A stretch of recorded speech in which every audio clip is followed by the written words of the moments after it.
Hello all you sexy Benchleydale mother lovers. I am here today with another gift package from my friends at Benchleydale and Tim Conley, the GM at large. This was in regards to another contest by the fine folks behind Cthulu Wars, which I entered in the contest and I won. I don't have my tablet here, unfortunately. If you are not a part of Benchleydale, might consider trying to join. It's a fun little group, but yeah, I'm kind of in a hurry today. It's just before game time and I want to get this out. So unfortunately it was a rainy day, so the box is a little wet. Hopefully there's nothing that can be damaged by water. Cross my fingers. So it kind of looks like one corner of it was in a puddle for a bit, so really hoping that's not going to be a bad thing. So inside doesn't look too badly off, though. Although, yeah, here's a couple of things from our friends at Monkey Blood Design. Couple of nice, some of their. These I already have some of these, so this isn't too tragic. The water definitely. These are going to have to dry out for a while. But these are really cool. They're colored designs of dungeon areas or cool exact locations. And on the back are maps for them. But they don't take well to water, so we're going to have to dry those out. So thank you for Monkey Blood. Appreciate that. Alright, we've got a bag of holding. One of the cooler dice bags I've seen in a good long time. First of all, this is a tough, thick, durable canvas. This can hold. This is not going to give way. The ties are seated in grommets, which durability-wise they last much longer when you do that, and the strings are quite tough. The inside lining, almost I'd say to the point where this could be considered reversible, but I love the bag of holding shtick. But this awesome dice print on the lining of the bag is very cool. Very, very cool. So that's a nice value. So thank you very much for that, Tim. I hopefully will find a clue to the folks who provided it, but and of course the D&D ampersand on it, very eye-catching. I love it. Absolutely. We have oh my, and this is from our friends the Owls. But look at this dice tray. This is one of those awesome little things that people come up with to help us gamers along. You want me to go get your glasses? I'm very upset that I don't have a pair down here. While my sound engineer goes to get my glasses that I mistakenly left upstairs, foolishly some might say,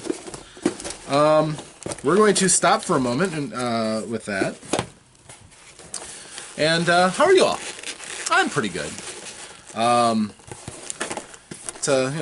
Looking forward to getting a little time off soon, and also for those of you in Benchleydale, get ready. I'm going to be running Castle Greyhawk very soon. Castle Greenhawk because copyright and all that, but yeah, it should be fun. I've been working on voices. I've been rereading the adventure, and there's just so much meat on the bones for what I can do with that, and I'm so kind of regretful of. I've run it twice before for other groups.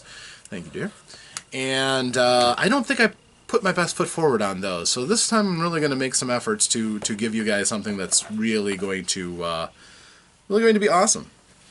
So we have some excellent little pad of graph paper from Black Blade Publishing. Always good to have extra graph paper lying around, quite honestly. And this small square stuff is great if you're doing thumbnail sketches or you are in a position where you really need to,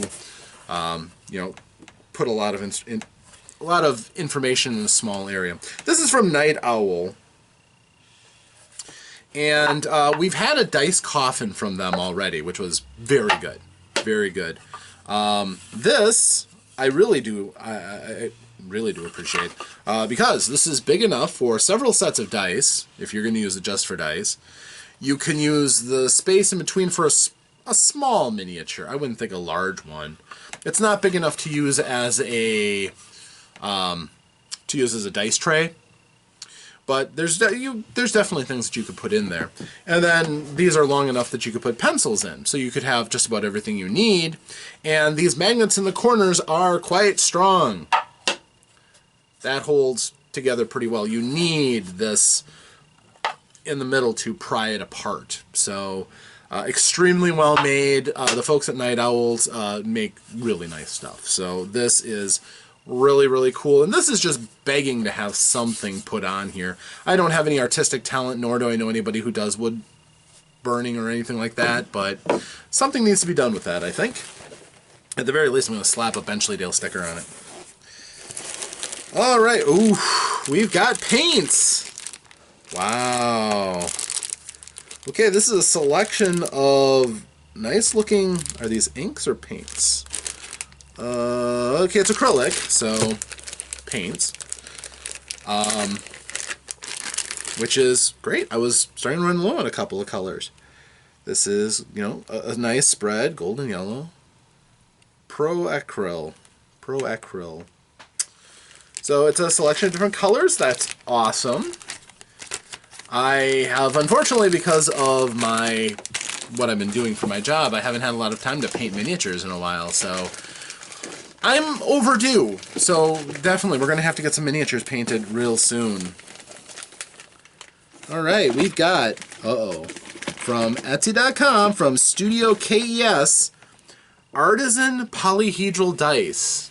Now, the word artisan gets cheapened because it gets thrown around so often for things that aren't, you know, they're just a justification for being more expensive. The bag is cute. I love the little mint bag. That gold is pretty. My wife just gasped because she saw the colors. Oh my gosh. Easter! These amazing sherbet orange or flame orange and yellow is a brilliant color combination. I mean, I want to make a pyromancer right now. I want somebody who does fire stuff with these dice. Color is nice. Balance looks pretty good. Again, those of you who know me know that I am a kind of a dice snob. Easy I don't think these will really unseat my Ducati favorites, but the color, I've never seen vivid reds and oranges and yellow just blend like this. This is really, really nice. As far as overall balance and weight and everything, it feels, you know, like solid gaming dice. Again, I give the guys just a little bit of a nod up, and they have the sharper Caltrip D4s. So if you folks at KES, if you can blunt these a little bit so they're not quite as painful to step on, that would be great. But these are very pretty. These are definitely going to get used in the very near future. Like I said, it's just crying out to make somebody who's got a fire theme. So, very, very cool. So, and I think I know somebody who wants them anyhow. Just saying, but she's in the room. Okay, we have these special Benchleydale iron rations for poor people. Marshmallow. We do not recommend actually eating styrofoam peanuts, just to say. All right, then we have from Planet Apocalypse, a Cacodemon, the third circle demon. Oh my gosh, he's cute. Okay, this guy's getting opened up. I'm not messing around with keeping these things in packaging. And I'm not going to have the glare get in the way of the, oh my gosh, this thing is hideous. All right. Yeah, I'm glad I did that because on the front side, it's this upside down horrible face. Okay, this is on its base, so it's upside down, which is great. It's got this tail coming out on both sides. It's all spikes in all the best places. And then you turn it around and it's got this toothy maw in the back of its head. This is just creepy and horrible and everything you want in a demon, quite honestly. And these things on the side of the head almost look like fingers around the mouth. It's so bizarre.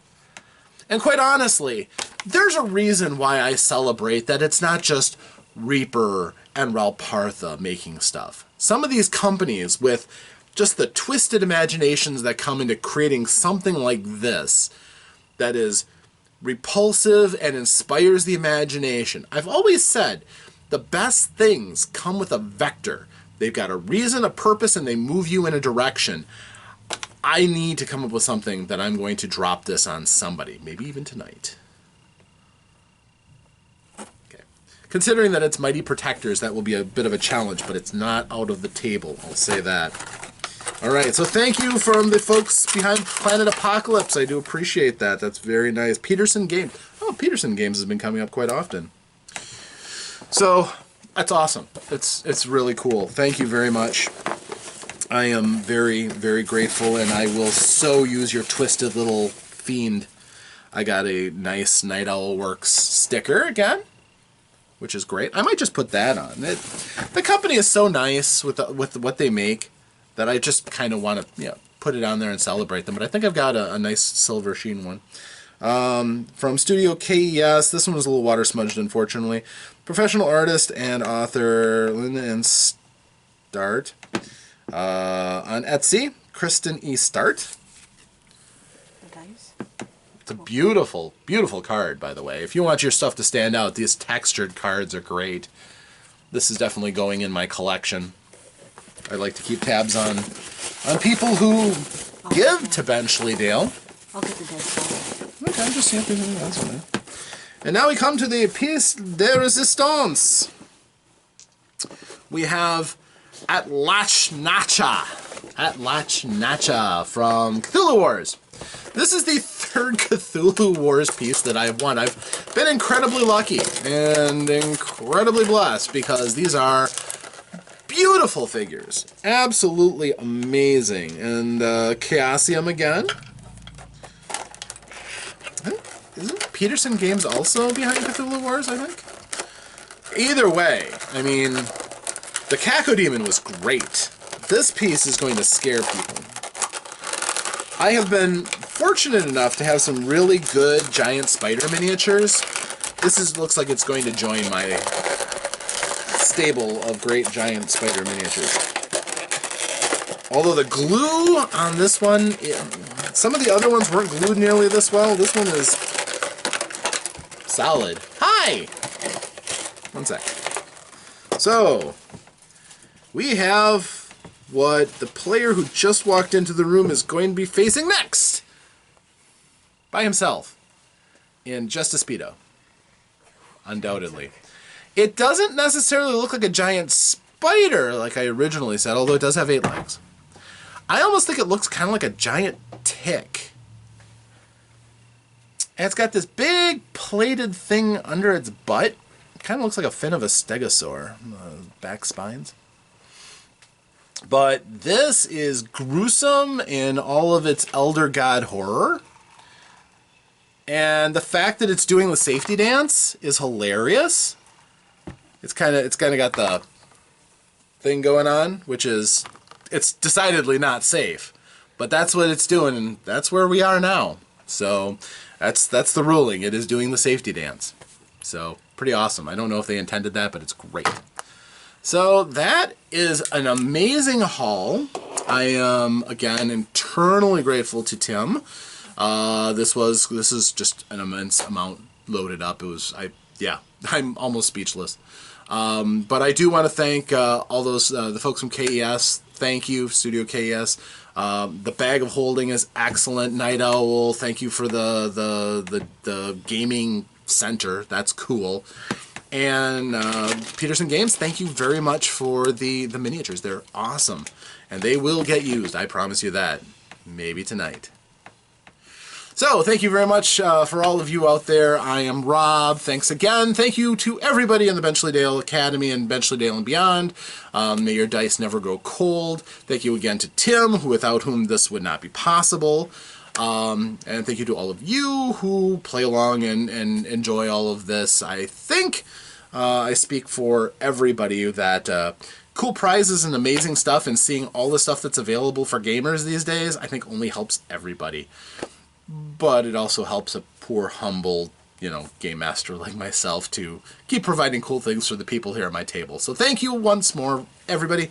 Until next time, I'm Rob. Farewell.